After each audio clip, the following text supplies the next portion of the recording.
Hey guys, welcome to another video. In this video, we're going to be going through 8.8 volume with cross sections of semicircles and triangles. The two types of triangles that we're going to go through are right isosceles and equilateral. Now, in the previous lesson, we were talking about volume of cross sections with squares and rectangles. All right, so in these two figures over here, I'm just going to show you like a visualization over here of a cross section of semicircles. As you can see, like the more semicircles you have on the solid, the more obvious for you to see the volume that is shaping up. And over here we have like a group of right isosceles triangles. The more right iso triangles you have, the more obvious the volume is showing up. So this is basically what we're like targeting over here to find the volume of such figures. Let's recall over here basically the volume of a cross section with a square. So the volume is basically a to b s of x to the power of 2 dx, where s of x is the side of the square, which is over here f of x minus g of x. So let me just fix this. So s of x is f of x minus g of x, and this is gonna be the side of our square. So the more squares you're gonna have, and then you're gonna end up having the volume of the solid, as you can see over here. The reason why we are reminding ourselves with this formula is because we're gonna use this formula kind of to find the volume of the triangles, which are the equilateral and the right isosceles. But in order to do that, we need to find the relationship between the area of the square and the area of an equilateral triangle. So what we're gonna do, we're gonna draw a square over here, and then we are going to draw a equilateral triangle inside of the square. Okay, not too accurate though, but I believe it's going to look something like this. Now, the reason why I didn't draw it from here is because if you draw it from here, it's not going to become an equilateral triangle. It's going to become an isosceles triangle over here in this case. So this is 60 degrees, this is 60 degrees, and this is the side of S, okay? And this is also S, and this is also S, okay? Now, to find the area of the square, it's fairly simple because the area of the square over here is going to be S squared. Now, the area of a triangle, of any triangle that we know, is base times height divided by 2. Now, the height over here is going down over here, and this point over here will cause the base to split into 2 equal halves, which means that this is going to be S over 2, and this is going to be S over 2.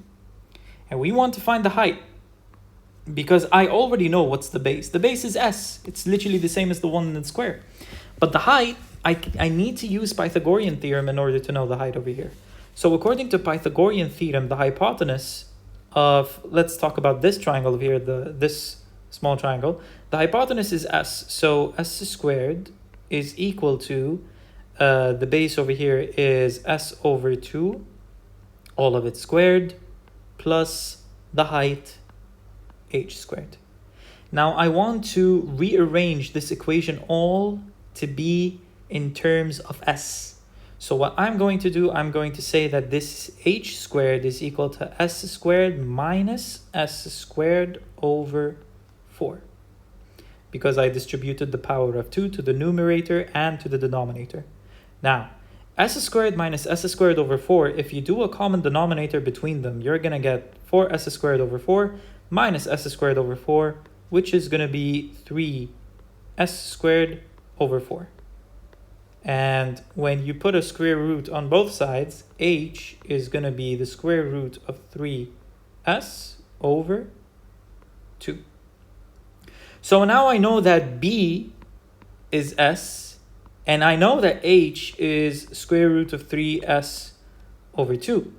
So if you replace them with their respective values, the expressions to be exact, s multiplied by the square root of 3s over 2, all of it divided by 2.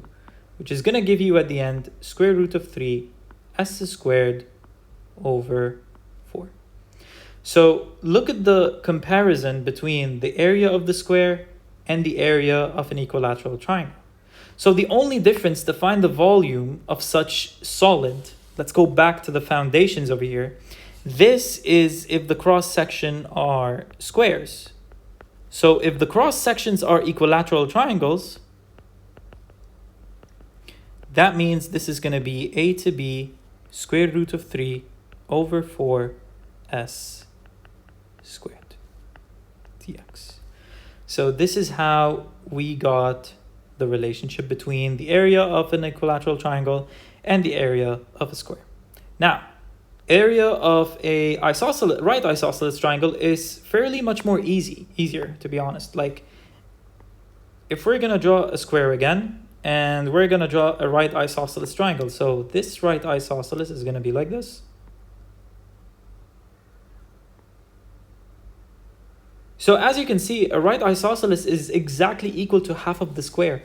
And to prove that, since this is S and this is S, the area of the right isosceles triangle is base times height over 2, which is in this case, S times S over 2, which is half S squared. So the volume of a isosceles triangle, of cross sections with isosceles triangles, it's a to b half s of x squared dx. Now, of course, this is all considering that you are doing the projection with respect to the x-axis. If you're doing a projection with respect to the y-axis, it's still going to be the same thing, but we gotta take the functions in terms of y, we're going to take the integration in terms of dy, and the boundaries should also be on the y-axis. So these two formulas are the two formulas that I must know by heart to solve questions from lesson 8.8. So the last thing we're going to talk about before we're going to start this exercise is basically the volume of semicircles. The volume of semicircles is fairly simple because what is the area of a circle? First of all, it's pi r squared. So a semicircle is going to be half pi r squared, which means that the volume of any cross section with semicircles is going to be a to b half pi r of x squared, where r of x is the radius over here. All right. So we come to this exercise over here. Let me just put it in a box. All right. So we're coming to this exercise over here. A region is bounded by y is equal to x to the power of 2 and y is equal to the square root of x. So this is x to the power of 2. And this is square root of x. And forms the base of various solids. The cross sections of each solid are listed below, but they are all perpendicular to the x-axis. So they decided over here to make every single projection perpendicular to the x-axis. So then the first situation, I want to find the equilateral triangle, the volume of cross sections of equilateral triangles perpendicular to the x-axis. So since they said perpendicular to the x-axis, that means the base of the triangle they're talking about is going to be from here to here. So this is the side that we're talking about. So the volume, this is A. So first of all, the boundaries, since it's perpendicular to the x-axis, the boundaries should be on the x-axis as well, which is going to be from 0 to 1. And since we're talking about an equilateral triangle, we're going to put square root of 3 over 4. Now, what is the side? The side is basically square root of x minus x squared. Always top function minus bottom function. dx. So this is the expression of the integration for equilateral triangles. Now, before I move on to part B, I want to see what happens if I made the projection with respect to the y-axis.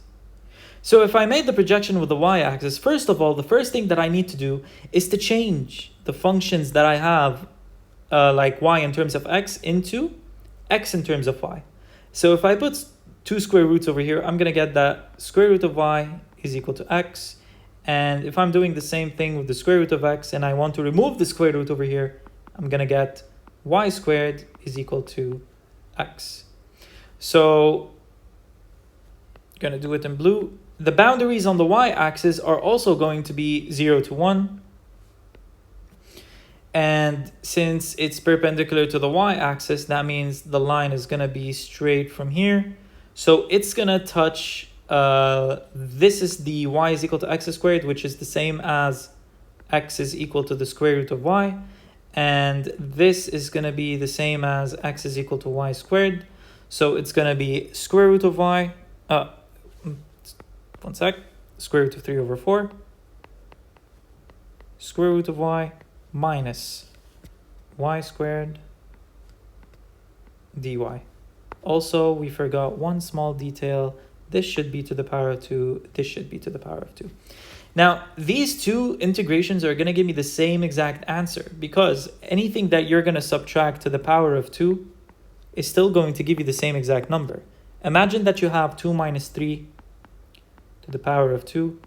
That's going to be minus 1 to the power of 2, which is positive 1. And if you have 3 minus 2 to the power of 2, which is going to be 1 to the power of 2, which is also going to be 1. So in both situations, you're going to have the same exact answer. Now, part B. The volume of an isosceles triangle, literally the same exact method, but different formula, 0 to 1. Now, we're using this one over here, so it's going to be half. And s of x is, as we said, square root of x minus x squared. All of it squared, dx. And if we're going to do it with respect to the y-axis, 0 to 1 half square root of y minus y squared, all of it squared, dy. Literally the same exact reasoning, the same exact concept, but different formula. Part C, semicircle. V is equal to 0 to 1 half pi. The r with respect to the x-axis is also going to be, now in this case, we're going to imagine that this over here is the semicircle that I have. So the radius is half of the distance, right? So it's going to be the square root of x minus x squared. So square root of x minus x squared over 2. All of it to the power of 2. Okay, so the x, we can improve its shape over here by simplification. 1 over 2 pi, and then square root of x minus x squared, all of it to the power of 2 over 4 dx. And then you can just multiply the 4 with the 2 and get 1 over 8 pi square root of x minus x squared dx. Okay. Similarly, part C. Okay, so in part C, we're going to do 0 to 1 half pi. The radius over here starts at the square root of y and ends at y squared, and I need to divide it by 2 because they want me to find the radius. So it's going to be, was it square root of y? Yes, square root of y minus y squared, all of it over 2, all of it over 2 dy. Improve its form, and it's going to be squared over 4 dy. Multiply the 4 with the 2. I know it's literally the same exact letters, but you need to get yourself used to changing between x and y very easily, because not all of the questions will give you the same exact form, but they will give you the same exact final answer.